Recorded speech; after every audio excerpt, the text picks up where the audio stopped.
Sir Amarnath గారు, ఇంతకు ముందంతా కూడా మీడియా ఆర్గనైజేషన్స్ లేకపోతే నేషనలిస్ట్ లో లేకపోతే మాలాంటి మీడియా సంస్థలో తక్కువే ఉన్నాయి దేశంలో. మిగతా అందరూ కూడా వాళ్ళ కబాల్ కి సంబంధించిన సపోర్ట్ చేస్తున్న వాళ్ళే కనబడుతున్నారు కానీ, బట్ ఎస్ వీటిని ఎక్స్పోజ్ చేసే ప్రయత్నం థర్డ్ పార్టీ నుంచే వచ్చింది. నిజానికి మాట్లాడితే ఎన్జిఓస్, ఆర్గనైజేషన్స్, రాజీవ్ మల్హోత్రా లాంటి వాళ్ళు లేకపోతే ఇంకొకరు. బట్ భారతీయ జనతా పార్టీ అధికారంలో ఉన్న పార్టీ ఒక స్టాండ్ గా తీసుకొని డైరెక్ట్ గా జార్జ్ సోరోస్ ని లేదా జార్జ్ సోరోస్ కి ఉన్న లింక్ ని ఎక్స్పోజ్ చేసే ప్రయత్నం చేయడాన్ని ఎట్లా అర్థం చేసుకోవాలి? ఎందుకు ఇంత సీరియస్ స్టాండ్ తీసుకున్నారు? ఒక ప్రతిపక్ష నాయకుడు ట్రేటర్ అనే స్థాయికి ఎందుకు వెళ్ళారు? యాక్చువల్లీ సాయి గారు, ఈ రోజు మనం ఈ సందర్భం మాట్లాడుకునే అవసరం వస్తుంది ఈ దేశంలో అని ఎప్పుడు అనుకోలేదు. ఎందుకంటే ఈ దేశంలో ప్రతిపక్షంలో ఉన్న, అధికారాల పక్షంలో ఉన్న, ఏ పార్టీలో ఉన్నా దేశం కోసం పనిచేస్తారు అనే ఒక బేసిక్ అజంప్షన్ ఉంటుంది.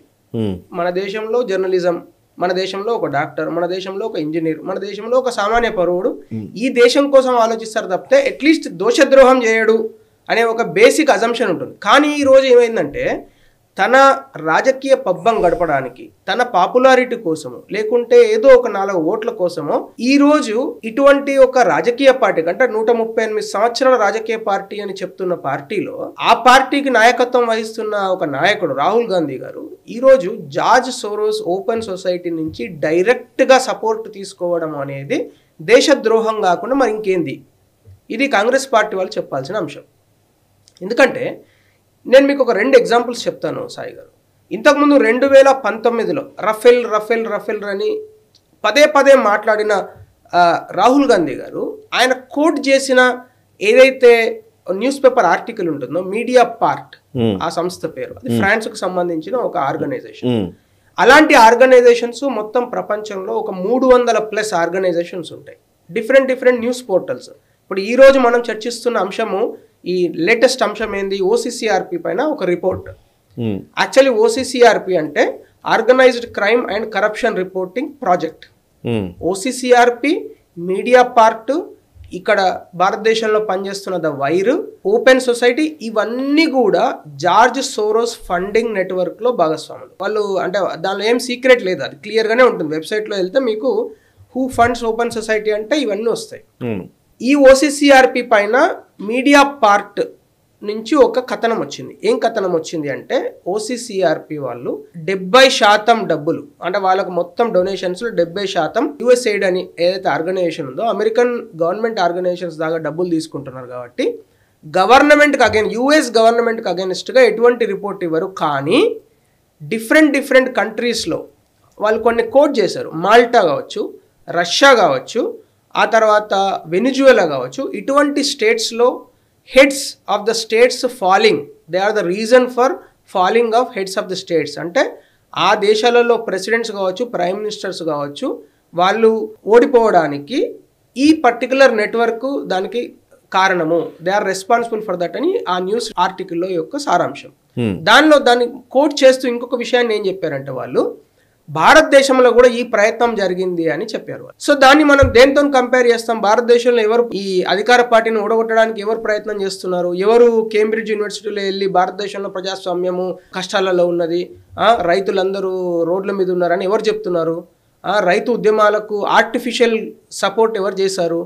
ఎవరు భారతీయ రిపబ్లిక్ డే రోజు 26 జనవరి రోజు పార్లమెంట్ మీద దాడికి దిగారు? కరెక్ట్. ఎవరి ప్రోద్బలంతో జరుగుతున్నది? ఎవరు? మన భారతదేశ సైనికులు మన పక్క దేశమైన పాకిస్తాన్ మన మీద దాడి చేస్తే దానికి జవాబుగా మనం వెళ్ళి వాళ్ళ మీద దాడి చేస్తే దాన్ని కూడా ప్రశ్నించిన ఫోర్సెస్ ఎవరు? వాళ్ళందరూ ఒకటి అనిపించట్లేదా మనకు? దాన్ని డీప్ స్టేట్. ఇప్పుడు ఈ ఫోర్సెస్ అన్ని ఎవరు సైనికులను ప్రశ్నించారు? ఎవరు భారతదేశంలో జరుగుతున్న విషయాలను ఫారిన్ సాయిల్ పైన క్వశ్చన్ చేశారు? ఎవరు ఇక్కడ అధికార పక్షంలో ఉండే ప్రధానమంత్రి కావచ్చు, మిగతా వాళ్ళను వారిని పర్సనల్ గా దాడి చేశారు? ఇవన్నీ ఎవరు చేస్తున్నారు? రాహుల్ గాంధీ గారు, అతని యొక్క టీం. ఎందుకు చేస్తున్నారు? కొన్ని ఓట్ల కోసం. వాళ్ళు సాధించింది ఏంది? ఈ 10 సంవత్సరాలలో 3 ఎలక్షన్స్ రాహుల్ గాంధీ నాయకత్వంలో వాళ్ళు చేశారు కదా. ఈ దేశంలో ఉన్న ప్రజలు వాళ్ళని నమ్ముతలేరు కదా. ఇంకా అర్థం కాలేదా వాళ్ళకు? చలో coming back to our discussion. OCCRP నివేదికలో OCCRP పైన ఏదైతే రిపోర్ట్ ప్రచురణ జరిగిందో ఆ పట్టులో 2 ఇంపార్టెంట్ యాంగిల్స్ను భారతీయ జనతా పార్టీ కేంద్ర పార్టీ చాలా క్లియర్గా వాళ్ళు అటాక్ చేయడం జరుగుతున్నది. ఒకటి ఏంటంటే ఓపెన్ సొసైటీ కేంద్రంగా జార్జ్ సోరోస్ ప్రపంచంలో అనేక జర్నలిస్టిక్ సంస్థలు కావచ్చు, ఒక సెక్షన్ ఆఫ్ మీడియాను ఏ విధంగా ఇన్ఫ్లుయెన్స్ చేస్తున్నాడు అనేది ఒకటైతే, రెండోది ఎంటైర్ కంట్రీలో ఉన్న మార్కెట్స్ను ఇన్ఫ్లుయెన్స్ చేయడం. అంటే సపోజ్ ఈ రోజు సెన్సెక్స్ ఉందనుకోండి, సెన్సెక్స్ కింద పడిపోవాలి అంటే ఒక 2000 పాయింట్లు తగ్గాలి అని ఎవరు కోరుకుంటారండి? మీరు ఒక సంస్థ సీఈఓగా మీకు వచ్చిన డబ్బులలో కొంత సేవ్ చేస్తూ షేర్లలో దాచుకుంటారు. నేను ఒక మధ్యతరగతి కుటుంబీకునిగా నేను కొన్ని అట్లా ఈ దేశంలో 12 కోట్ల మంది మధ్యతరగతి, దిగువ మధ్యతరగతి జాబ్ చేసేవాళ్ళు, చిన్న చిన్న ఉద్యోగాలు చేసేవాళ్ళు 2000, 3000 షేర్ మార్కెట్లో ఇన్వెస్ట్ చేస్తారు. ఎందుకంటే 12 crores డిమాట్ అకౌంట్స్ ఉన్నాయి కాబట్టి. ఈ 12 కోట్ల మందికి సంబంధించి అందరు ఏమనుకుంటారండి? నేను పెట్టింది 10 రూపాయలకు పెడితే అది 11 రూపాయలు కావాలని కోరుకుంటారు. 100 రూపాయలకు పెడితే 110 కావాలని. ఎవరు కూడా మార్కెట్ డౌన్ కావాలని కోరుకోడు కదా సార్. ఈ 12 కోట్ల మంది అయితే ఎవరు కోరుకుంటున్నారు? జార్జ్ సోరోస్ కోరుకుంటున్నారు. Hindenburg is a short seller.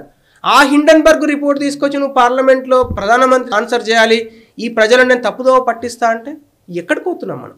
వాళ్ళ వెబ్సైట్ మీరు ఓపెన్ చేస్తే ఇంత పెద్ద పెద్ద అక్షరాలతో రాసి ఉంటుంది వీఆర్ అ షార్ట్ సెల్లర్ అని. బికాజ్ అమెరికాలో అది ఫుల్ డిస్క్లోజర్ అంటారు. అంటే if you are in the capital markets you should have full disclosure. మీరు అది ఏ ఏజెన్సీ అయినా, మీరు క్యాపిటల్ మార్కెట్స్ పైన న్యూస్ రాసే ఏజెన్సీ కావచ్చు, మీరు డబ్బులు ఇన్వెస్ట్ చేసే ఏజెన్సీ కావచ్చు, లేకుంటే పోర్ట్ఫోలియో మేనేజ్మెంట్ ఏజెన్సీ కావచ్చు, మీరు ఎవరైనా సరే ఫుల్ డిస్క్లోజర్ ఇవ్వాలి. అంటే మీరు ఏం చేస్తున్నారో పని ఖచ్చితంగా చెప్పాలి, లేకుంటే you will be banned, blacklisted. అది SEC. ఇక్కడ కూడా సెబీ అదే చెప్తుంది.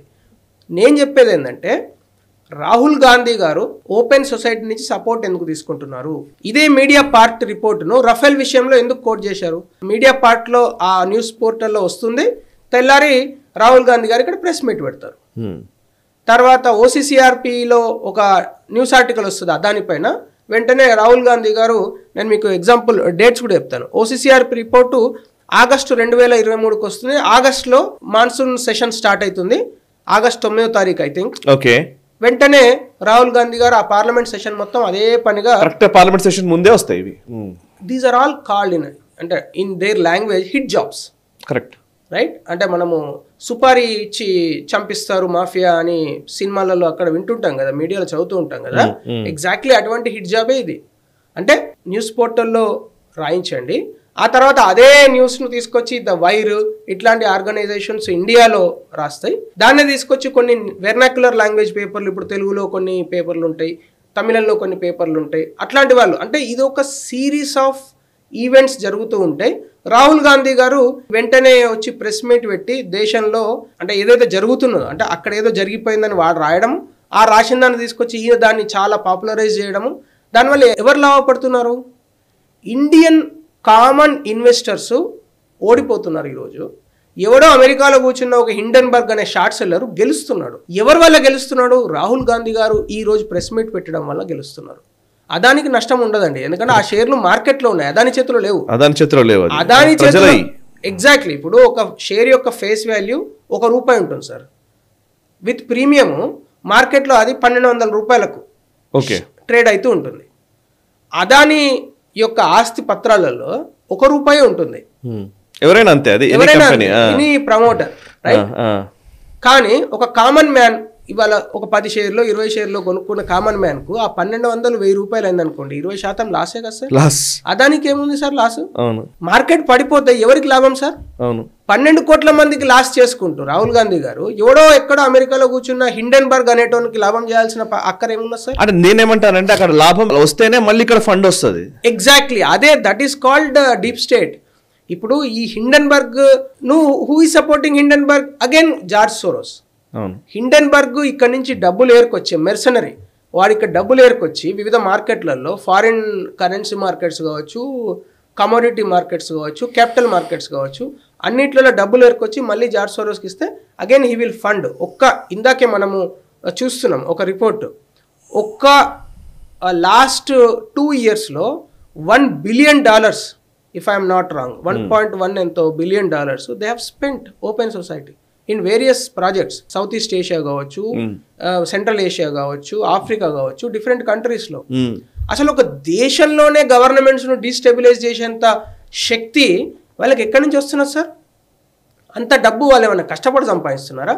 ఈ దేశాలలో ఉండే డిఫరెంట్ క్యాపిటల్ మార్కెట్స్లో చిన్న చిన్న పేదవాళ్ళు, మధ్యతరగతి ప్రజలు, సామాన్యులు దాచుకున్న డబ్బు ఇన్వెస్ట్ చేసి, సార్ నేను ఒక విషయం చెప్తాను, the same Rahul Gandhi why he is not responsible for the suicides of 28 Telugu people sir. తెలంగాణలో గత 6 నెలల్లో SEBI report I'm saying capital మార్కెట్స్లో, ఫ్యూచర్ మార్కెట్స్లో, ఆప్షన్ మార్కెట్స్లో ఇన్వెస్ట్ చేసి 28 మంది సామాన్యులు ఆత్మహత్య చేసుకున్నారు సార్ లాస్ అయ్యి. ఎందుకు లాస్ అయింది సార్? ఇంతకుముందు చిదంబరం గారని ఆయన ఫైనాన్స్ మినిస్టర్ ఉండే, ఆయన కూడా ఇంతే. ఒకరోజు వస్తాడు పీ నోట్స్ రద్దు అంటాడు.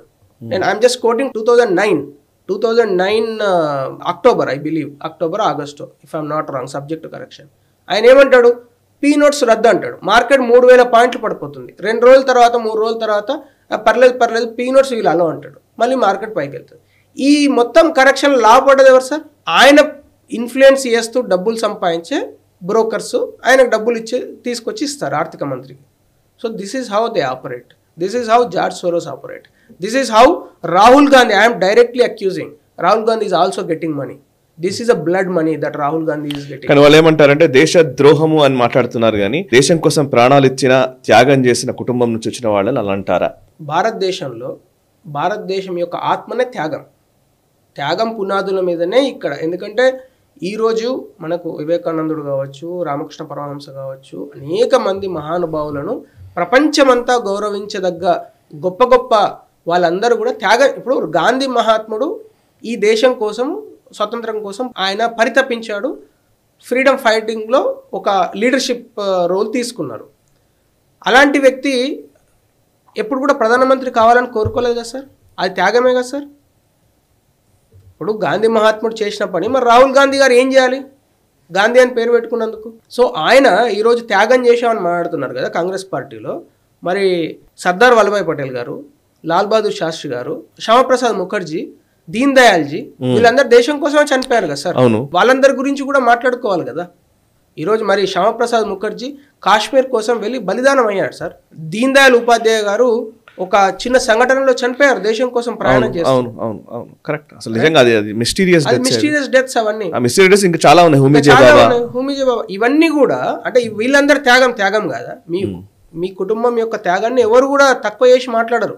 But at the same time నువ్వు అసలు వేరే వాళ్ళు ఎవరు లేరని. ఇప్పుడు మనం పివి నరసింహారావు గారిని చూసినాం కదా. పివి నరసింహారావు గారు చనిపోయిన రోజు కనీసం ఢిల్లీలో వారిని దహన సంస్కారాలకు మీరు ఒక 10 అడుగుల జాగా ఇవ్వలేకపోయారు సార్. వాళ్ళ పార్టీ ఆఫీసులు పెట్టలేకపోయారు సార్.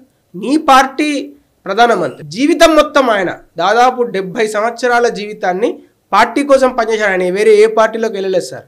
ఆయన 12 ఏళ్ళకో 13 ఏళ్ళకో స్వతంత్ర సమరంలో స్టార్ట్ చేస్తే ఆయన life throughout his life time till his death, till his last breath he was in Congress party. ఇంకా ఈయనన్న మధ్యలో బ్యాంకాక్ వెళ్ళి వస్తాడు సరదాకు. ఆయన ఎప్పుడు అట్లా చేసిన వ్యక్తి కాదు కదా సార్. మరి ఆయనను ఎందుకు గౌరవించారు? ఆయన చేసిన త్యాగం కదా.